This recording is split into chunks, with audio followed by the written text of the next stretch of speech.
Tere! Selles õppevideos tutvustame teile integreerimise põnevat maailma, kasutades ositi integreerimise ja muutujavahetuse võtet. Tähelepanu! Tegemist on integreerimise erijuhtumitega. Enne video tarvitamist lugege tähelepanelikult kotis olevat õpikut. Kaabuste püsimise korral või matemaatika kõrvaltoimete tekkimisel pidage nõu matemaatikaõpetajaga. Integreerimine on diferentseerimise ehk tuletise leidmise pöördtehe. Teisisõnu on integreerimine algfunktsioonide leidmine. Funktsiooni fx määramata integral on selle funktsiooni kõigi algfunktsioonide hulk, ehk kus fx on algfunktsioon ja c määramata konstant. Siin on näha integreerimise põhivalemeid. Võid panna video soovi korral pausile, et neid lähemalt uurida ja põgusalt meelde tuletada. Muutujavahetus ehk asendusvõte on üks integreerimise võtetest, mille korral asendatakse mingi osa funktsioonist uue muutujaga. Selle abil saab avaldist lihtsustada ja seejärel kasutada integreerimise põhivalemeid. Teeme näiteks muutujavahetuse x võrdub g kohalt t.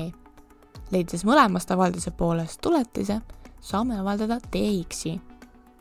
Nüüd asendame vastavad komponendid integreerimise avaldisse ja kehtib järgnev võrdus. Seejärel on võimalik rakendada põhivalemeid, et viia integreerimine lõpuni. Asendatava funktsiooni määramiseks tuleb kindlaks teha, mis on välimine funktsioon ja mis on sisemine funktsioon, ning asendame sisemise funktsiooni tundmatuga. Kui esimese korraga ei õnnestu, siis ära karda katsetada uuesti.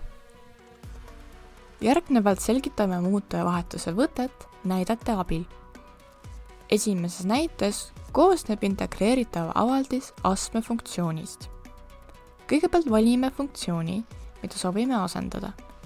Sisemiseks funktsiooniks on 2x miinus 4, seega t võrdub 2x miinus 4. Leiame mõlemast võrrandi poolest tuletise. Avaldame seejärel dx-i ja teeme vastavad asendused.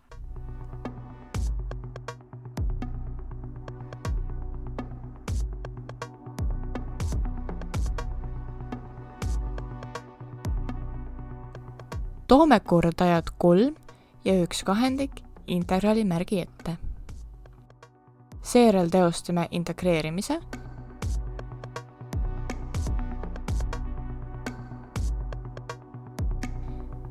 ja asendame t võrdub 2x miinus 4 tagasi. Esimene avaldis ongi integreeritud.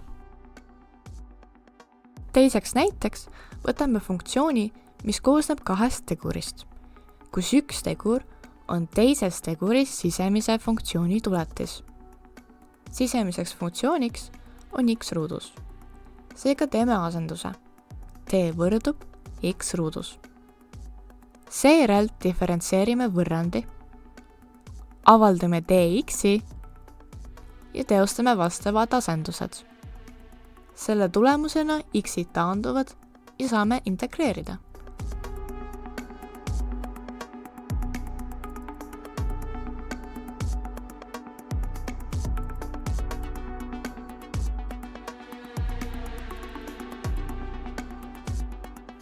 Asendame tx ruuduga.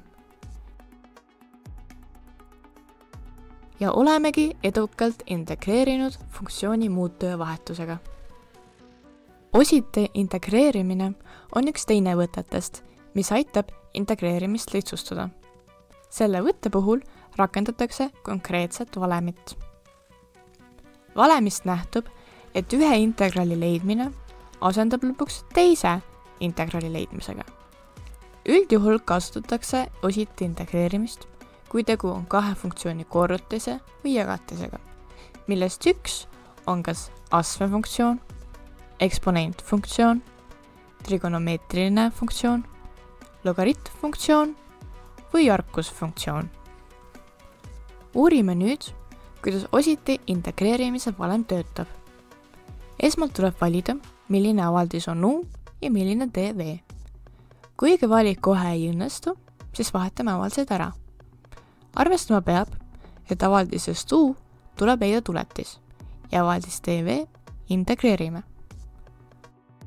nüüd saame edasi tegutseda vastavalt OSIT-i integreerimise valemile.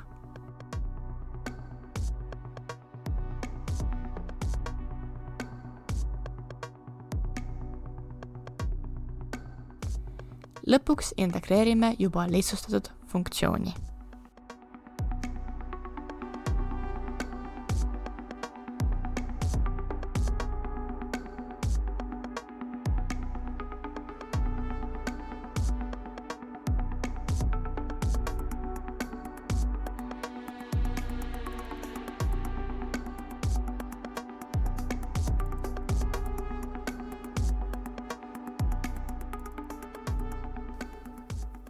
Nüüd on sul võimalus harjutada integreerimist muutujavahetusega. Pane video pausile ja tegutse iseseisvalt. Kontrolli oma vastust. Kas õnnestus? Nüüd on sul võimalus harjutada OSIT-i integreerimist. Pane taas video pausile ja toimeta iseseisvalt. Kontrolli oma vastust. Kas said õige tulemuse? Nüüd rakendame mõlemat omandatud oskust.